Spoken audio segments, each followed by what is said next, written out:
আসসালামু আলাইকুম। আমি মিতু। কেমন আছেন আপনারা? যে যেখান থেকে আমার এই ভিডিওটি দেখছেন আশা করি সবাই ভালো আছেন, সুস্থ আছেন। আয়াত ফ্যামিলি ব্লগে আপনাদের সবাইকে স্বাগতম।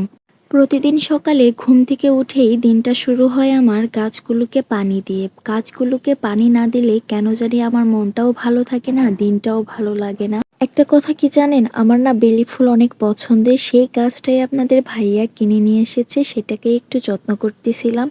আর গাছের প্রতি আলাদাই একটা ভালো লাগা কাজ করে আমার। বেলি ফুল সব মেয়েদেরই পছন্দের, সেটা আমি খুব ভালো করেই জানি। কারণ আমিও তো একটা মেয়ে, তাই না? এখন আমি গাছগুলোকে ভালো করে পানি দিয়ে দিব, তাহলে এই গাছগুলো নতুন করে প্রাণ ফিরে পাবে।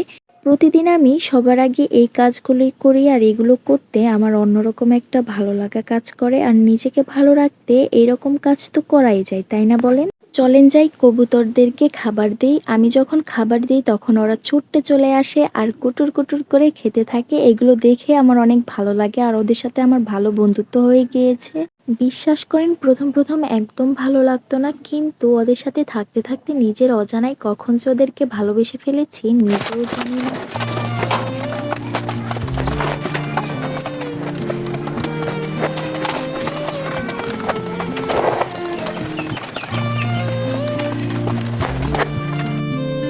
ওদেরকে খাবার দিয়ে এইদিকে আমি পুরো ছাদটাকে পরিষ্কার করে নিচ্ছি, কারণ ওরা খাবারও ফেলছে আবার ময়লাও ফেলছে। পরিষ্কার পরিচ্ছন্ন রাখাই ভালো, আর সবসময় পরিষ্কার রাখারই চেষ্টা করি। পরিষ্কার রাখলে মনটাও ভালো লাগে, দেখতেও ভালো লাগে। এইভাবেই আমার প্রতিটা সকাল কাটে, গাছ পাখি প্রকৃতির সঙ্গে। সাদামাটা হলেও এটাই আমার কাছে অনেক সুন্দর সময় মনে হয়। আপনাদের সকাল কেমন কাটে সেটা কিন্তু অবশ্যই কমেন্টে জানাবেন। আর আজকের ভিডিও এখানেই শেষ করছি। দেখা হবে অন্য কোনো ভিডিওতে। সবাই ভালো থাকবেন, সুস্থ থাকবেন, নিজের শরীরের যত্ন নেবেন। আল্লাহ হাফিজ। Thanks for watching.